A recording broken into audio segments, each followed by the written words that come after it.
যেই সংসারে স্বামী হয় পরিশ্রমী আর স্ত্রী হয় বুদ্ধিমতী, সেই সংসারে সুখের অভাব হয় না। আসসালামু আলাইকুম, কেমন আছেন সবাই? চলে আসলাম আমার ইউটিউব চ্যানেল থেকে অনেক দিন পরে আরেকটি নতুন ব্লগ ভিডিও নিয়ে আপনাদের মাঝে। আমি আশা রাখছি আমার এই নতুন ভিডিওটি যারা যেখান থেকে বসে দেখছেন, কাছে কিংবা দূরে, দেশ ও দেশের বাহিরে, সবাই অনেক বেশি ভালো সুস্থ আছেন। আল্লাহ পাকের অশেষ রহমতে আলহামদুলিল্লাহ আমরা সবাই ভালোই আছি। আজকের আমার এই ভিডিওটা সকাল থেকেই শুরু করেছি। তবে সকালবেলা ঘুম থেকে উঠে নামাজ কালাম পড়ে তারপরে আমার বারান্দার গাছগুলো যে আছে সেগুলোকে আমি পানি দিই। তো প্রতিদিন সকালবেলা ঘুম থেকে উঠে গাছগুলোকে পানি দিয়ে তারপরে আমি সকালের নাস্তা বানাতে যাই।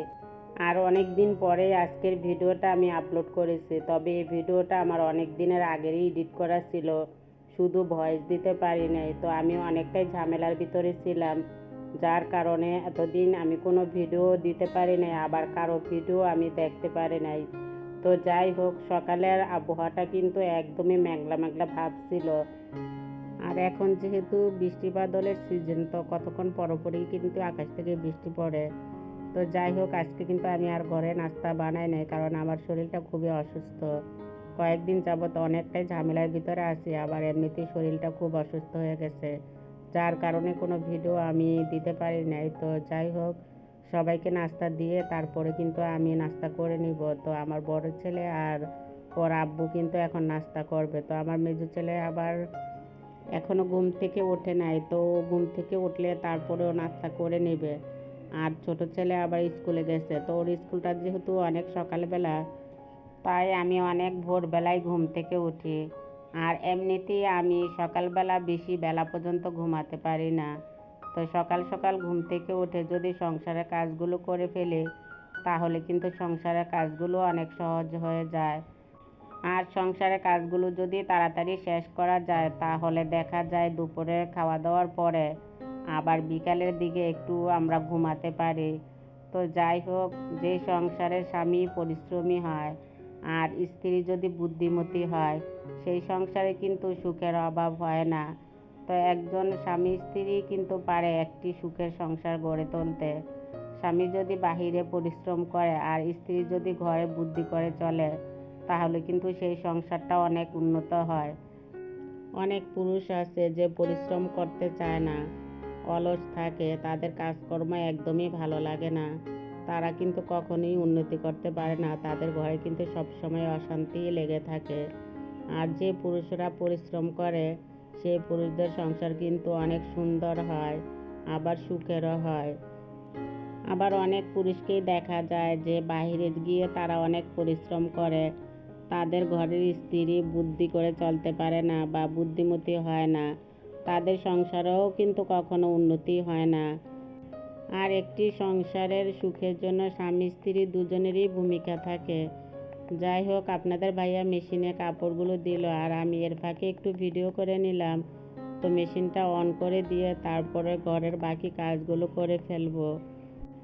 আর একজন বুদ্ধিমান পুরুষ আর একজন বুদ্ধিমান নারী সময়ের অপব্যবহার তারা কখনোই করে না।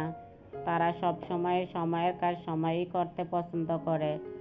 আর যারা সময়ের মূল্য দিতে জানে, তারা কখনো পিছনে পড়ে থাকে না, তারা ঠিকই সামনের দিকে এগিয়ে যেতে পারে। আর আমাদের আগের টিভিটা নষ্ট হয়ে গেছে, তো ওই টিভিটা বাদ দিয়ে আমরা কিন্তু একটা নতুন টিভি আনছি। আপনাদের ভাইয়া যখন এই টিভিটা নিয়ে আসছিল, তখন কিন্তু আমি আর কোনো ভিডিও করি নাই, তখনকার ভিডিও আর আপনাদের সাথে আমি শেয়ার করতে পারলাম না। আর এখন যেহেতু টিভিটা চালু করেছি, সে কারণে একটু আপনাদের সাথে শেয়ার করলাম। তবে নতুন কিছু ঘরে আনলে বেশ ভালোই লাগে। অফ ক্যামেরাতে আমি ঘরের সমস্ত কাজকর্ম করে নিয়েছি। সমস্ত কাজকর্ম করে তারপরে আমি আগে গোসল করে নিয়েছি।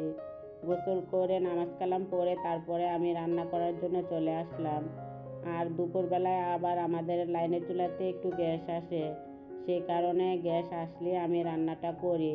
দুপুরবেলা যেহেতু বাড়িতে কেউই থাকে না, সে কারণে রান্নার অত তাড়াহুড়া থাকে না। আমি আর রাহিনী কিন্তু বাড়িতে থাকি, তাই আস্তে ধীরে একটু দুপুর রান্নাটা করি। আর আজকে রান্নার জন্য নিয়েছি একটু গরুর মাংস। তো তবে এই গরুর মাংস কিন্তু আজকে আমি টমেটো দিয়ে রান্না করব। আপনারা কি কেউ কোনো দিন টমেটো দিয়ে গরুর মাংস রান্না করে খেয়েছেন? যদি কেউ খেয়ে থাকেন তাহলে অবশ্যই আমাকে কমেন্টসের মাধ্যমে জানাবেন। মশলাগুলো ভালো করে কষিয়ে তারপরে আমি টমেটোগুলো কষিয়ে নিয়েছি। টমেটোগুলো ভালো করে কষিয়ে তারপরে এখন গরুর মাংসগুলো দিয়ে দিলাম। তো গরুর মাংসগুলো একটু ভালো করে নেড়েচেড়ে তারপরে একটা ঢাকনা দিয়ে দিব। আর আজকে গরুর মাংসের সাথে আমি কোনো আলু দিব না, তবে একটু ভুনা ভুনা করেই রান্না করে নিব। তবে আলু দিলে ছেলেরা অবশ্যই পছন্দ করে, তবে আমার আবার গরুর মাংসের সাথে আলুটা না দিলে আমার ভালো লাগে। একটু কষানো কষানো থাকলে ওই গরুর মাংসটা খেতে কিন্তু খুব ভালো লাগে। আর গরু মাংস রান্নার জন্য ঝোলের জন্য আমি এখানে কোনো পানি দেই নাই। মাংসের ভিতর থেকে যে পানিটা উঠে এসেছে সে পানিটাই দিয়ে কিন্তু আমি একটু কষানো কষানো করে রান্নাটা করে নিলাম। আর এখন একটু জিরার ফাঁকি দিয়ে দিলাম। তবে আমার রান্নাটা কিন্তু একদমই শেষ পর্যায়ে। আপনারা কারা কারা ধৈর্য সহকারে এতক্ষণ আমার ভিডিওটির সঙ্গে আছেন অবশ্যই আমি জানি না। যদি এতক্ষণ ধৈর্য সহকারে আমার ভিডিওতে আপনারা থেকে থাকেন তাহলে প্লিজ ছোট্ট একটি লাইক দিয়ে আমার ভিডিওটি কন্টিনিউ করে নেবেন। আপনাদের ছোট্ট একটি লাইক আপনাদের মতো আরও অনেকের কাছে আমার ভিডিওটি পৌঁছাতে সাহায্য করবে। আর যদি কেউ আজকে আমার এই ভিডিওটি প্রথমবারের মতো দেখে থাকেন আর আপনাদের কাছে যদি আমার ভিডিওটির কোনো অংশ ভালোই লেগে যায় তাহলে আমার চ্যানেলের পাশে থেকে যেতে পারেন। পাশে থাকা বেল বাটন অপশনটা প্রেস করে নিতে পারেন। এতে করে আমি ভিডিও ছাড়া মাত্র আপনাদের কাছে নোটিফিকেশন পৌঁছে যাবে আর আপনারা আপনাদের সময় সুযোগ করে আমার ভিডিওটি দেখে নিতে পারবেন। আর যারা যারা অলরেডি কাজগুলো করে ফেলেছেন তাদের সবাইকে জানাই অসংখ্য অসংখ্য ধন্যবাদ। আর আমার এই ভিডিওটির অংশটুকু ছিল আগের দিনের ভিডিও। আমি 2 দিনের ভিডিও একত্রিত করে তারপরে এই ভিডিওটা আপলোড করেছি। তো আপনাদের ভাইয়া বাড়িতে আসার সময় কিছু না কিছু কিন্তু নিয়েই আসে। তো 4টা বার্গার নিয়ে আসছিল। তো 2টা বার্গার আমার মেজো ছেলে আর আমার বড় ছেলে খেয়ে ফেলেছে। আর এখন যেহেতু আমি আর রাহিন খাবো সেই কারণে একটু ভিডিও করে নিলাম। আর সাথে আবার কিছু বাদামের চকলেট নিয়ে আসছিল আপনাদের ভাইয়া। তো এই চকলেটগুলো কিন্তু আমার বেশ পছন্দ, তাই প্রতিদিনই এই চকলেটগুলো নিয়ে আসে। তো আজকের মতো ভিডিওটি এখান থেকে শেষ করব। পরবর্তী আরেকটি নতুন ভিডিওর আমন্ত্রণ জানিয়ে রাখলাম। সেই পর্যন্ত সবাই ভালো থাকবেন, সবাই সুস্থ থাকবেন। আল্লাহ হাফেজ। আসসালামু আলাইকুম।